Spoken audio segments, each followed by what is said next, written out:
So this is my robotic arm that I made for to put on drones. So it can move in 3 dimensions. So it can move up and down. It can move sideways, and it can move. Yes, it can also pull this last lever, but of course, always something is going wrong. And now apparently one of the strings got a bit loose. But this is of course still a prototype, right? This is version 2, but normally this moves better. Okay. Anyway, I am very happy with the result.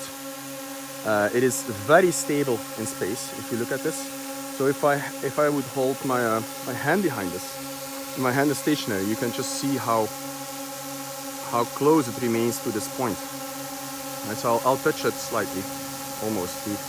You can see that it truly hovers over my hand. So the idea is that where the camera is now of the drone, there will be an AI camera observing the end effector. And the end effector is actually optimized to electrocute insects in the field. Insects that don't occur in huge numbers and used to be plucked by hand. One such obvious example is the Colorado beetle. So they used to go inside the fields and pluck them by hand. So of course, humans plucking Colorado beetles is quite a slow process. So a bunch of, a set of drones doing it all day can likely cover these numbers. There is also the yellow stem borer, which is an insect that lays its eggs on the top leaf of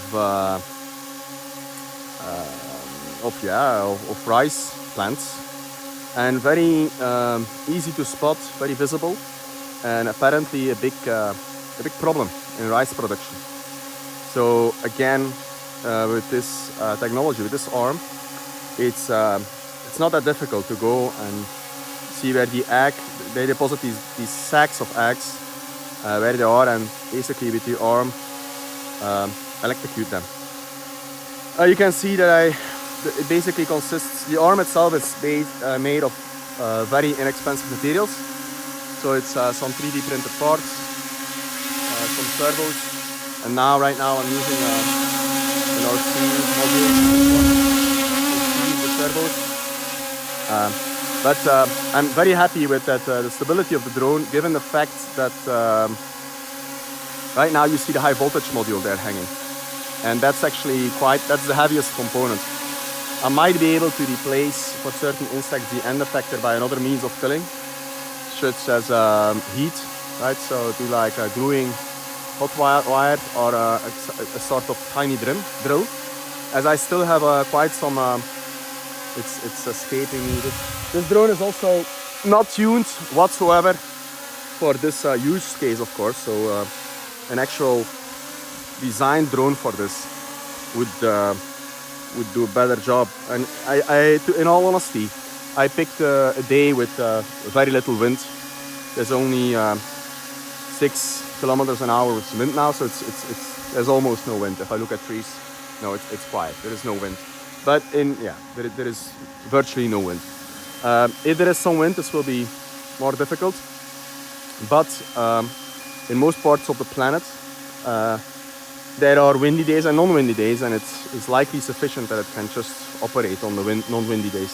I need to land it now.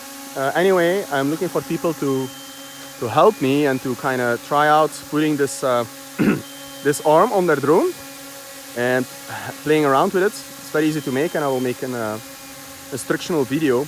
If you're interested, just send me a private message, and I will send you the 3D files to print with the instructional video.